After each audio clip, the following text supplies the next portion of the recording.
Operations at Toyota's plant in Durban, South Africa, have been interrupted by a strike embarked upon by the National Union of Metal Workers.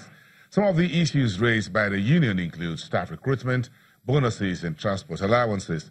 The union insists that the strike will continue until their demands are met, adding that the action will spread to other Toyota factories across South Africa.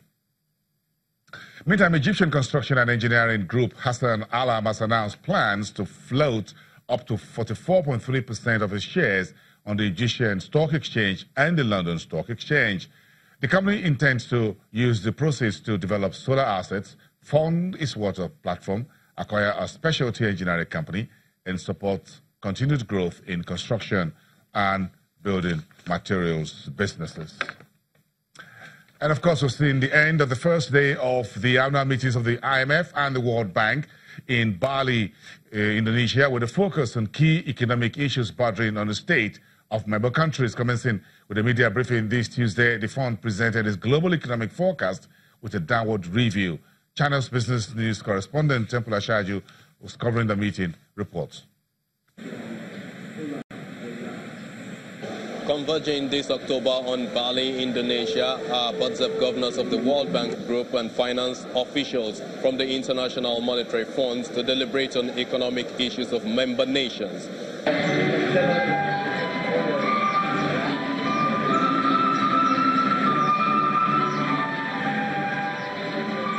As policymakers from the public and private sectors, as well as thought leaders, arrive at the Western International Convention Center in Bali, there are expected to be more meetings, press briefings, as financial journalists also settle down to report the whole event.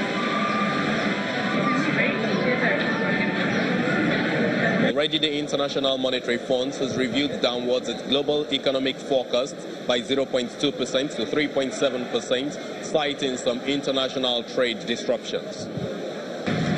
Not only have some downside risks that the last VO identified been realized, the likelihood of further negative shocks to our growth forecast has risen.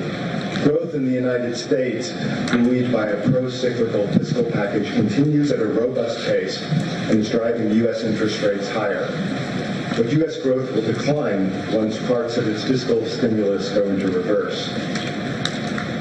Notwithstanding the present demand momentum in the U.S., we have downgraded its 2019 growth forecast owing to the recently enacted tariffs on a wide range of imports from China and China's retaliation.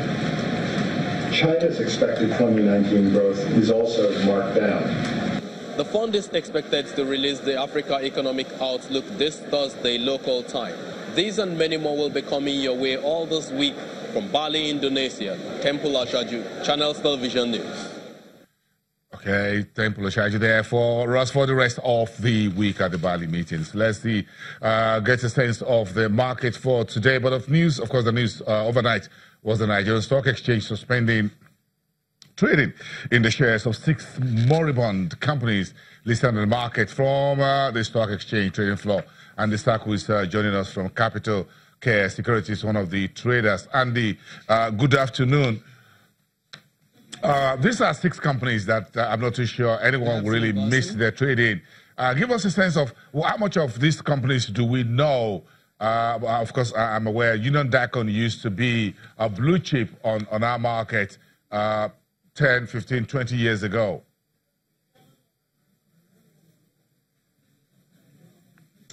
Yes, I think that generally all the stocks that have been put on technical suspension have had issues, over the years in terms of their business scope and reach, but that's not the reason they're put on suspension. The basic reason they're put on suspension is the fact that they've not been up to date with, the rules of engagement. In this case, what they're supposed to do as listed entities.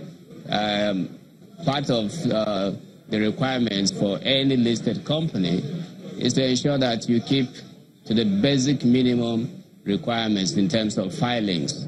And in this particular instance, we've seen these companies not being able to comply with those minimum requirements. And to that extent, the rules of engagement have to be brought to the front burner. The Nigerian Stock Exchange is very methodical when it comes to doing things like this. So it's not a knee-jerk action. All the listed companies were given sufficient room within the ambit of requirements to ensure that they file their financials within the reporting period. But they have not been able to do that. And to that extent, they've been asked to slow down, and therefore trading certainly, even if they wanted to, any investor in those companies cannot trade at the moment. So it's a technical suspension that needs to be clarified. We thank you for that, Andy. But again, when the company goes on technical suspension, they continue in operations and things like that, just that the shares won't be able to trade.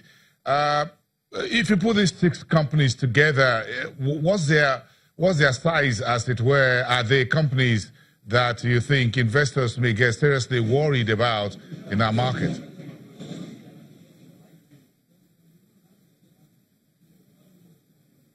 It's a case of, putting your mouth where your money is. Already investors are existing in these entities. Whether you look at them from institutional investors, original owners, or people who along the line bought into these companies. So there is some level of intrinsic interest, and there's still some value in them.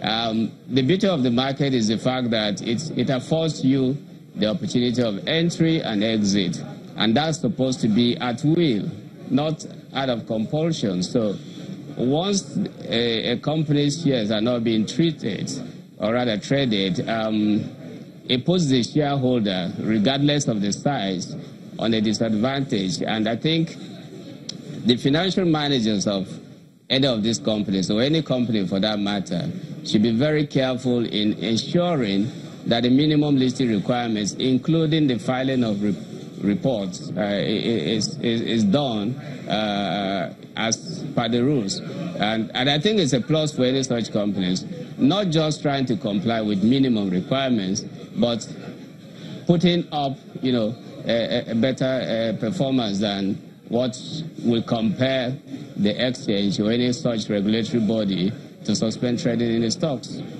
Thank you very much, Andy. That's called market discipline. Thank you very much. Have a great day. Andy Starko from Capital Care Securities. And that's wrapping up today's edition of your program. We'll see you next time. Bye for now.